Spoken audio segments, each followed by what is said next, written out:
Otto Weininger was a Kantian. This means that he was essentially an idealist. He was also a Christian who conceived an account of man's fall from grace. His ideas explained the mechanics of man's fall and subsequent sexualization. After man's spiritual fragmentation and loss of spirit came his encounter with the female in all her forms. For Weininger, the genders are in a perpetual state of spiritual warfare, and it is imperative that man comes out on top in the conflict. The only alternative is absolute ruin. First comes the destruction of authentic masculinity as it exists in men and women, masculinity that ultimately strives to reunite with spirit.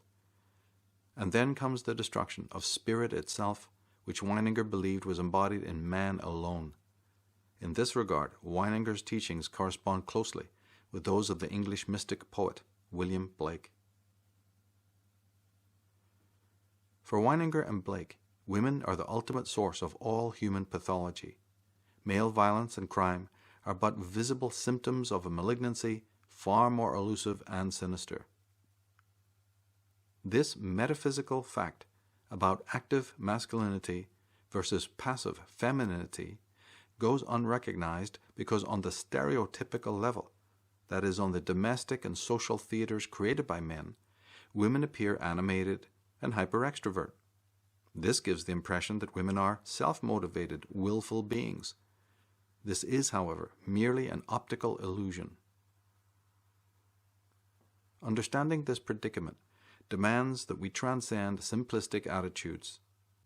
It is not a case of women being inferior to men.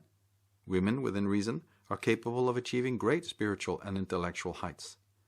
However, Weininger's point is that these aspirations are due to the infusion and urge of animus, or masculine will. This will animates women as long as she inhabits a world established by masculinized men. A sane civilization governed by feminized women isn't conceivable or possible, and ones dominated by women easily come to ruin. So it was with the ancient Hittite Empire, which collapsed the moment it was ruled by scheming, sorcery-obsessed queens. And so it will be with Western civilization, unless we revision the role of the female will and female psyche along the lines suggested by Weininger and Blake. For Weininger, a woman's entire raison d'etre is the will of man, as it directs her being. Indeed, he maintains that all aspects of femininity, including a woman's sexual persona, are derivative of animus or male masculine will. A woman becomes a willful, rational being only through her encounter with men in the male world.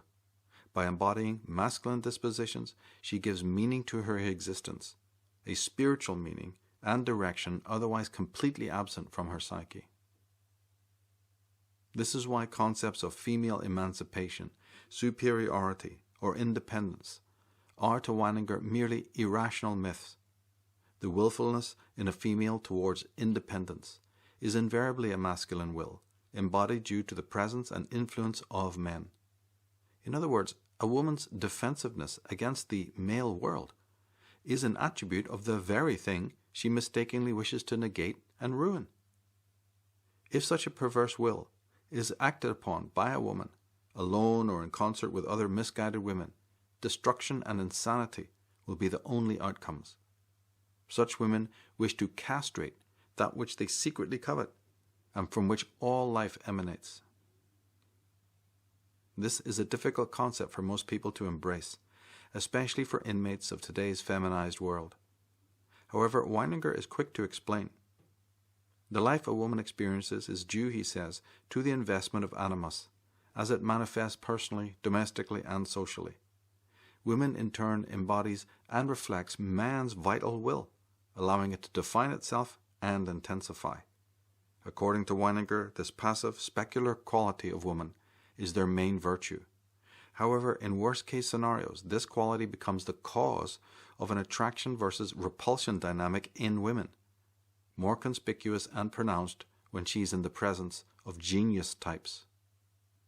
As a result of her role as reflector, a woman can choose to subvert the reciprocal transference process, thereby causing the male will to be misdirected or completely undermined.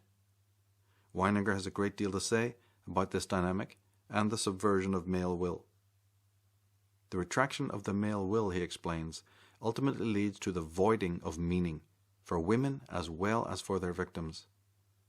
In a sense, the failure of women in regards to their sovereign duty toward men incurs a second fall from grace.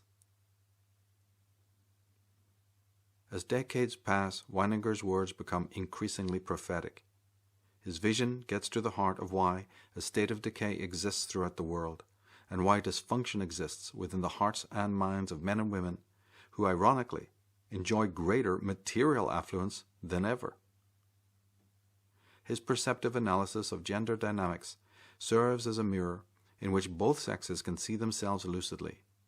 By facing the truth about their differences and similarities, the age-old rivalry and long cycle of forgetfulness, conflict, and destructiveness can finally be brought to an end.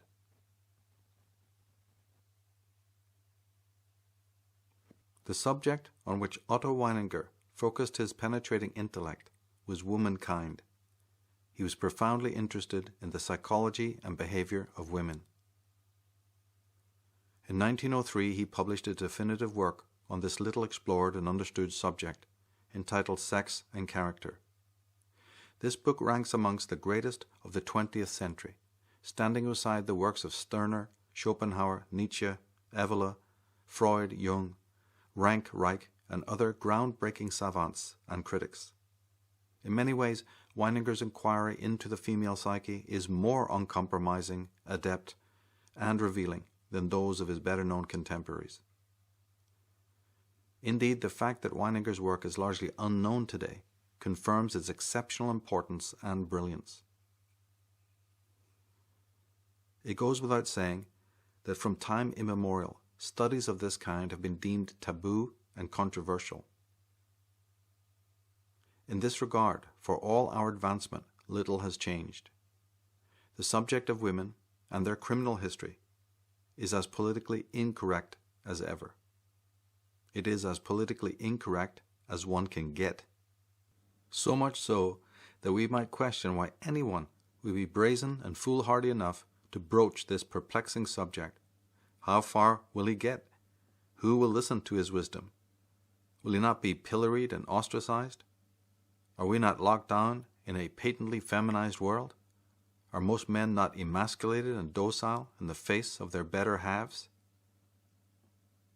Let us not downplay and underestimate the violence of reaction against men who confront the question of what lies behind the mask of most females. To dissent from the accepted notions that little girls are made of sugar and spice and all that's nice is to face reprisals of daunting magnitude. We need only remember the violent backlashes endured by the female authors Esther Villar, Camille Paglia, and Phyllis Chesler, after writing works that delved honestly into the reasons for women's superficiality, narcissism, amorality, duplicity, and cruelty. However, it is not correct to think of Weininger as a supreme misogynist and neurotic crank. That puts him in a ridiculous light and does no justice whatsoever to his intellectual project and invaluable contribution to humankind.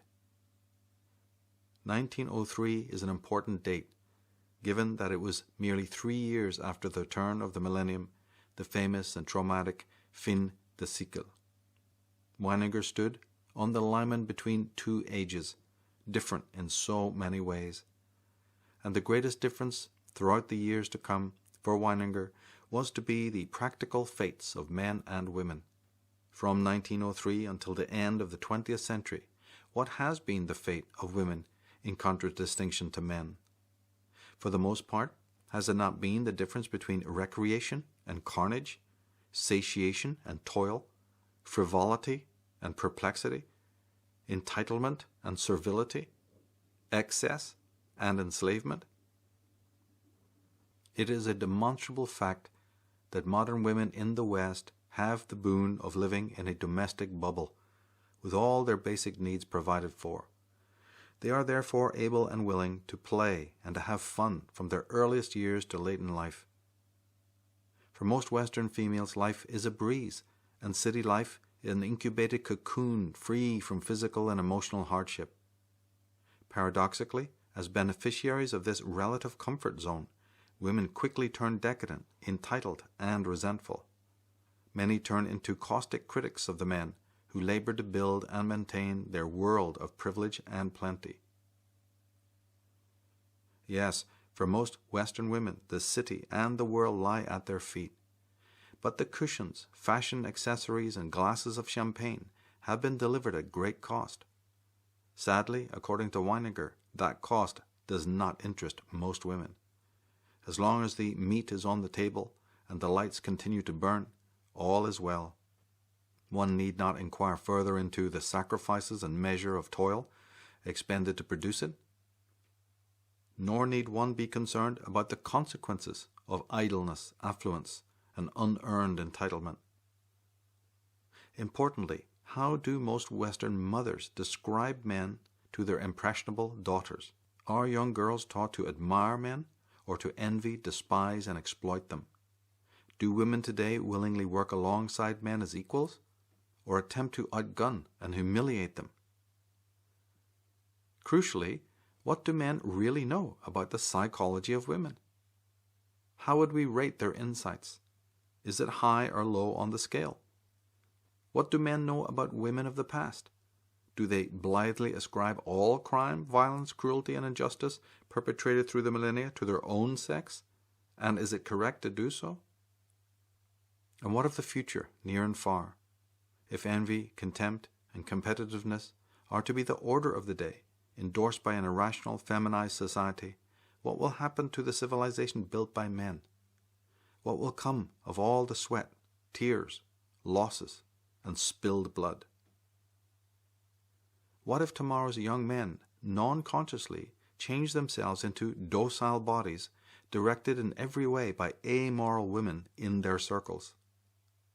Seeing that women in the West feel entitled to luxuries they have not earned, and seeing that most women around them live in a pink bubble of comfort and plenty, might not young men be inclined to feminize and infantilize themselves to experience the same idle lifestyle? Might not their morality also be contrived and superficial? After all, as Weininger knew, women's morality is for the most part of an artificial variety. Most women become moral not because of true rational ego ideals, but because it affords them the approval and comforts they require. This predicament starts young. At home and at school, most women are not severely penalized for their disobedience, petulance, and misdemeanors. They are praised for being good and not overly punished for not being good. Boys, on the other hand, often find themselves punished for delinquent behavior, but never praised for good behavior. In many cases, girls are generously praised and endowed for only slight acts of goodness, while boys must win their prize of approval with more unnecessary effort. Today, it is not uncommon to see feminized metrosexual or transsexual men entering into just this contract. They have decided, consciously or unconsciously, to identify with the ways of acculturated, entitled women. This is not due to any genetic tendency, but to social conditioning. Everyone wants to enjoy pleasure and avoid pain. Men have been well taught by their mothers and societies how to guarantee present and future comfort. As our societies become increasingly immoral, hedonistic, and promiscuous, we will surely see the end of authentic masculinity. It is daily being compromised and redefined by the social engineers, exultant at the feminization occurring on the streets. It's a wet dream for establishment boss hogs. Docile bodies in plenty, complicity and conformity from all quarters. Hallelujah. So much for our one-click drive-through culture. It's an atrocious state of decay, and few are the sane solutions for it. As Weininger shows, most male crime is, despite its variegation, often due entirely to evil perpetrated on men by women.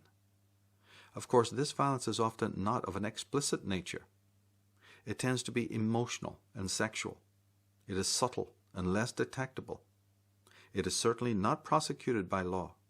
In extreme cases, it can continue at high intensity for decades, leaving one victimized and hostile. The more women discover that there is nothing except male aggression, abating their sadism towards male victims, the more they are inclined to maneuver themselves into positions where they can gratuitously indulge their sadistic urges, especially on those unable or unwilling to defend themselves.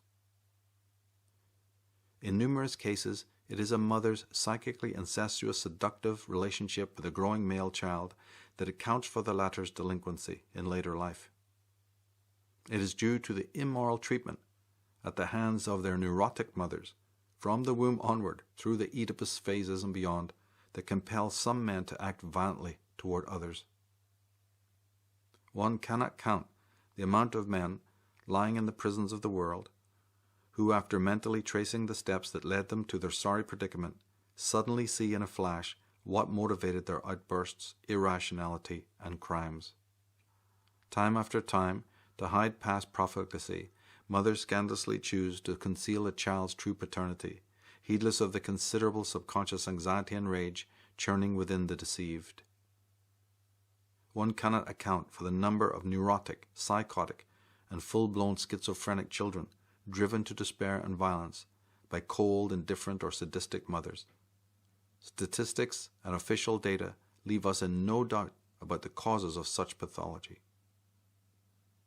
Is it not time for us to accept that all men are brought into this world by women, and that they are frequently chronically abused and disaffected by mothers, sisters, lovers, and wives? Do we lose by listening to sages who expertly inform us how deep this influence goes? This sinister predicament holds for historical crime also. The number one reason for crime in early societies was prostitution. In order to procure pleasures from the papillons de nuit, the butterflies of the night, men often began perpetrating many well-known felonies, such as pickpocketing, pilfering, mugging, extortion, embezzlement, forgery, etc. The reason why adult men need paid sex is very often due to their mother's suppression of their sexuality when young. A mother's disapproval toward a son's natural interest in the female body, or her humiliating words about his body and appeal to women, causes unnatural tendencies and abnormal curiosity, not to mention revulsion. A mother's inappropriate seductiveness and exhibitionism, deliberately sauntering in underwear or in the nude, not only embarrasses but arouses perverse urges. As a boy grows, his interest in sexuality can become depraved. Decent ideas about sexuality have been perverted, causing revulsion and morbid fascination. To discover why female sexuality has a mysterious power over him, a growing boy is often compelled to seek out women with whom he can, as it were, experiment. Unfortunately, such attempts to penetrate the contrived mystique of women can lead to profound self-criticism, defensiveness, resentment, and hostility.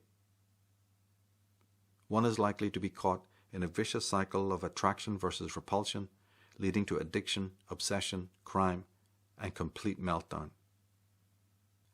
Since sex is a basic requirement, it is not surprising to find sexually repressed, morbidly curious men driven into the hands of licentious women who expertly exploit their hang-ups and basic needs for pleasure and release. Little has changed throughout the generations. Prostitution is now pandemic in the cities of the West. What is more, today's liberated women loudly celebrate the rights of prostitutes and lap dancers.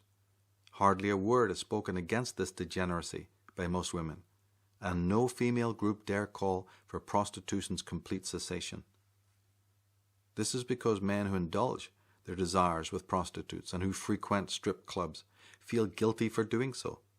This condition makes them feel furtive, sullied, and morally inferior to the decent women, quote-unquote, around them. This in turn serves sanctimonious women well, providing them with one more scourge against men. We see how the industry of corrupt women aids and abets the cause of feminized women in their campaign to humiliate men for their natural desires and urges. This does not exonerate men from blame, but does extend the finger of responsibility to women whose own immorality compels illegal and immoral acts of this sort. This does not include mention of the endless personal and domestic brawls, duels, and feuds instigated on the behalf of some woman's honor. Of course, there are masculinized women in the world who admire and respect men. Their sense of morality isn't contrived and flimsy. They do work hard and don't expect goodies without earning them. They do not bring up their daughters to see their fathers as insensitive buffoons to be ridiculed and humiliated. They praise their daughters for good acts and rationally punish them for immoral actions. They do not encourage them to sit back, to be lifted and laid by a politically correct nanny state. They teach them to speak up when it's right to do so, and to be honest and forthright at all times. These young women learn to respect their bodies, beauty, and sexuality. They know their beauty and sexuality is never to be used to manipulate and degrade men under any circumstances. It is there to inspire men to attain higher states of pleasure, morality, creativity, understanding, and wisdom. It is a value worthy of respect, rather than one to be exploited for narcissistic ends. Mothers of this sort do not permit their sons to lose all sense of manhood. They do not allow them to become feminized, infantile, and neurotically withdrawn.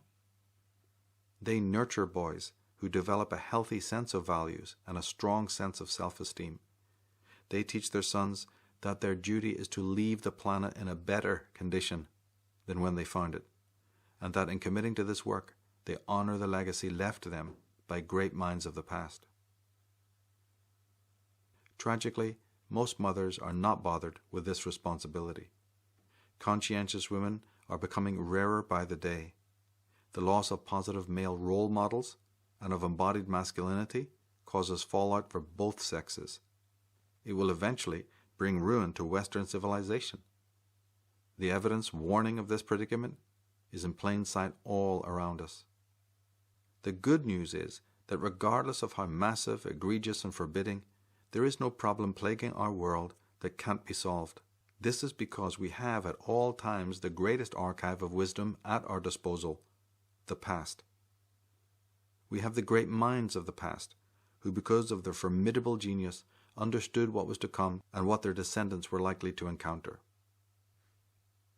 Weininger was one of these geniuses, and his insights enable us to remedy the gender-related controversies overwhelming us today.